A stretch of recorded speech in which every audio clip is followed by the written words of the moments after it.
What's up, world? You're tuned into 423 FM. You already know we've got you covered with your daily dose of celebrity drama. Now let's get into it.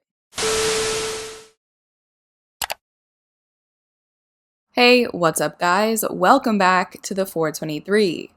I'm just gonna preface this by saying I really don't try to make all my videos about people being racist, but it just so happens that a lot of times the biggest and most outrageous news is about racism. And a lot of my favorite celebrities, unfortunately, spend their time firing back at people who are racist, bigoted pieces of shit. So I want to help spread that rhetoric with my tiny platform in whatever way I can. Also, seeing a racist piece of shit like this girl I'm about to talk about getting absolutely obliterated by some of my favorite beauty gurus is really incredible. And while I really hate that they had to do this, I love how effortlessly they laid into this girl. If you don't know who Amanda Ensing is, congratulations, but she's been all over the beauty forums for months because she randomly became a super extreme Trump supporter, seemingly out of nowhere. I've never followed her because I only ever heard of her for supposedly buying a lot of her followers and subscribers in the first place, but she was fairly popular and had a lot of friends in the beauty industry until this very random shift. So she's gone completely off the deep end, making videos about supporting Trump and hating on liberals, and saying all of the things that you would expect Trump supporters to say, while also trying to justify her stance by claiming she's a woman of color, because apparently she's Latina, though from what I see, she didn't claim that until it was convenient for her. Alright, now I'm sure you're already aware of what's going on in Washington, D.C. right now as Trump supporters storm the Capitol. I don't want to say the real word for what these people are called because it'll automatically demonetize my video, but it starts with a T and rhymes with schmerris. But of course, because they're white, they're being referred to as protesters and are not being properly handled or getting much pushback at all by authorities. Of course, Miss Amanda Ensing had to get her tweets off in regard to these schmerris because for some reason, she thinks it's a badge of honor, showing how many Trump supporters there really are out there, and she posted a photo of the Capitol today writing, "Still think Biden won, #MAGA. A few hours later, Makeup Shayla replied, which is where this whole back and forth really takes off, writing, "People showing up at the Capitol doesn't mean he won, just like you curling your hair and tanning your skin doesn't mean you're mixed." Amanda replied, writing, "It's the anti-racist party being racist and telling POC they aren't POC if they don't vote Democrat for me." And then, for some reason, asked Shayla, "What was your degree in again?"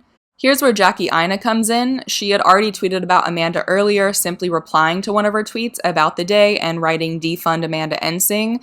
And then she simply retweeted her reply to Shayla and wrote, "How are you going to use African American vernacular and try to check black women? Are you okay?" That's when Amanda finally replied to Jackie's first tweet saying, "No one is hated more than the one who tells the truth. Question, did you ever end up paying your taxes?"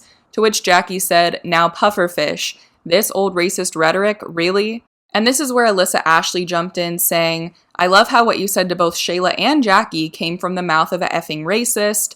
Go stick to your TikTok sources, you weak ass bitch. You would not have this energy at all if this was in person, and you know that.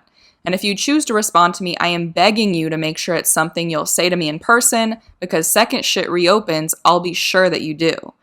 Then Amanda replied saying, "Happy to meet up anytime. People aren't racist because they don't vote like you. The anger and derangement from the left is at an all-time high. Do you need a hug?"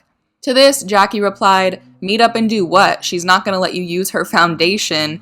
And this is when I died and went to heaven and then was resurrected before I died once again and then came back here to read the rest of this exchange."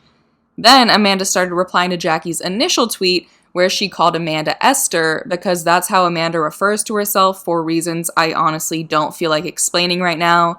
So Amanda wrote, "If you're going to call me Esther, capitalize the E, don't you have a Bible verse in your YouTube description bar?" That's when Jackie said, "How would you know this? You've been taking notes, huh? Because I specifically remember you, to my face, telling me on a brand trip how you weren't making money anymore because you were too white for brands and girls like me were getting all the deals. Your rebrand makes sense now."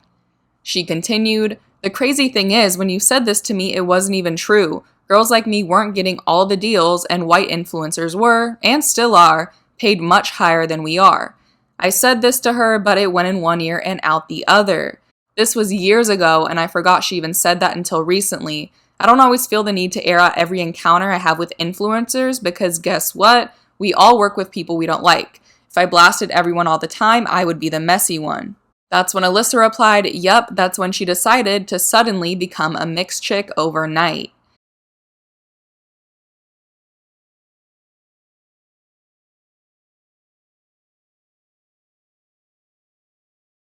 And that's pretty much where this interaction ends. Alissa, Jackie, and Shayla all just wanted to reply to this girl and move the hell on, because it honestly seems like this was bubbling for a long time. Like I said, there have been a million headlines about the stupid things Amanda's been doing over the past few weeks because she's just trying to get attention in any way possible. And it's great to see fellow beauty gurus finally going in on her, even though, like I said, I really hate that they have to do this. Anyway, I want to know what you guys think about this. Do you think that Amanda has any shot at still making it in the beauty industry, or is her time done? Leave your thoughts down below in the comments, subscribe to The Fortune Thief for more videos, and if you like this one, just give it a quick thumbs up. That is it for today. I will see you guys next time. Bye.